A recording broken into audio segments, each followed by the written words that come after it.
Hey guys, welcome back. I hope you're doing good today. Well, today I'm going to show you some results of my pumpkins using the trench method. Now, I will show you some pumpkins later in the video, but this is something I think is a little more important, something you probably don't get to see a whole lot in videos.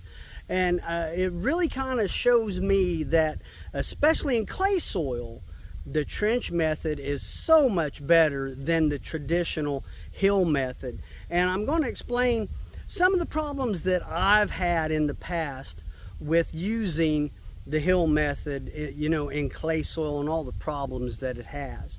So let me go ahead and show you this. Okay, so what I did was I actually dug all the dirt around my roots on my pumpkin plant while it's still on the ground, so you can see what they look like while it was growing. And I'm going to show you the soil and just how amending it using this trench method, how it changed that clay soil. So let me go ahead and show you. Now, if I get out of focus or I get a little bit shaky, I do apologize, but I want you to get down and be able to see this. Okay, so that's where the vine, it come up, and this right here is where it come out of the ground. And take a look at the roots on this. Just huge.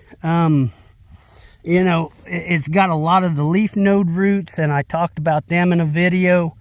And all these, just these smaller roots coming off of, just a ton of nutrients was getting into these plants. And starting back there, you can see that root right back there to where I dug it out. It's about 3 foot. So lots and lots of roots, made for a great plant, made for great pumpkins. Now take a look at the soil, and this is what amazes me using this method. This started out clay soil, and with the amendments that I added to it, it's crumbly, it's light. When I was digging, trying to get these out, and I did break some of them, but a lot of earthworms was working in here. So just really great soil, a great way to do it. And I'm going to explain to you why it's kind of hard to do that with the traditional hill method. So every year I do tweak it just a little bit on how I use this trench method for pumpkins. And I'm going to make a video here in a little bit on what I'm going to do this year. So if you're really interested in seeing step by step what I did to get that clay soil to break up and, just really good, harvest with these pumpkins, please consider subscribing. I would appreciate it, and it is free. Now, what I used to fight is I would till this clay up. I would till it the very best I could, and I would do, the hill method like they recommend. You mound it up, you put your seeds in, you thin them down, and it just really didn't work. And so then I would take a mound of rabbit manure, and then I would mound the soil up over the top of that, thinking I would get more nutrients.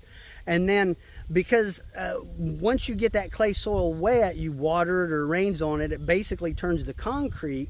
What I did was I tried to take an area on top about like that and just flatten it off, and then I raised the sides up where it would hold water.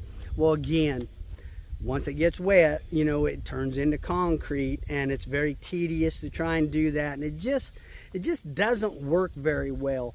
And so about 3 years ago, I had actually kind of give up on pumpkins, but 3 years ago, I tried this trench method, and I'd never even heard of it before.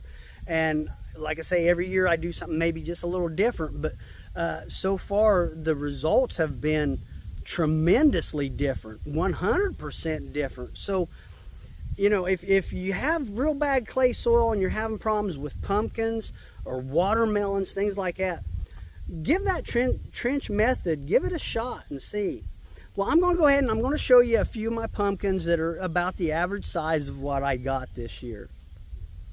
So here's just a few of the pumpkins that I grew this year, but it's a pretty good average. Now this one here, this is a pretty nice pumpkin. All these are Dickinsons. I've grown Dickinsons for the last 3 years. really good for pies, just a good pumpkin to grow. And these are probably, this size here, probably the smallest that I had. And so these are really the average. This size right here is really the average of what I grew. So the big difference is, and this is the part that kind of gets me excited, is the fact that a few years ago, this one would have been a big pumpkin for me. And so that really kind of shows you the difference that using this trench method makes. So I see the results, and I hope you do too. Well, that's the video, and let me know what you think. And you know, if you're gardening, if you're still able to have one, mine's pretty much done for the year, but let me know how it's going. Well, I'll talk to you later. See ya.